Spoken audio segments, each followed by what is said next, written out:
আসসালামু আলাইকুম এভরিওয়ান, সবাই কেমন আছো? তো আজকে আবার একটা মাস্ক পেন্টিংয়ের ভিডিও নিয়ে চলে আসলাম। তো আমার কাছে এরকম এক কালারের কালো মাস্কগুলোর মধ্যে পেন্টিং করতে অনেক ভালো লাগে। আমি প্রচুর কিনি, তারপরে পেন্টিং করি, অনেক ভালো লাগে। এর আগেও আমি কতগুলো মাস্ক পেন্টিংয়ের ভিডিও দিয়েছিলাম।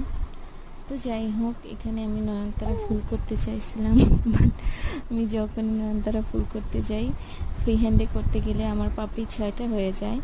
এটার কি কারণ আমি এখনও বুঝতে পারিনি। মেবি মেজারমেন্টে আমি কোনো হেরফের হয়, সেই জন্যই হয়তো। বাট যাই হোক, 6 পাপড়ি হইলেও আমার কাছে আউটলুকটা কিন্তু ফাইনালি ভালোই লাগছে। তো তোমাদের কাছে কেমন লাগে মাস্ক পেন্টিংয়ের ভিডিওগুলো অবশ্যই জানিও। আর আমার পেন্টিংয়ের ভিডিওগুলো তোমাদের কার কার কে কোথা থেকে দেখছো সেটাও কমেন্ট করে জানিও। আমার পেজে যদি নতুন হয়ে থাকো অবশ্যই ফলো দিয়ে কমেন্ট করে পাশে থেকো, হ্যাঁ। আর এটা হচ্ছে সেই কদম ফুলের মাস্ক পেন্টিংটা, আর এটা এখন যেটা করলাম, দুইটার ফাইনাল লুক একসঙ্গে করে একটু ভিডিও করলাম। তো দেখে জানাও যে কেমন হয়েছে, অবশ্যই কমেন্টে জানিও।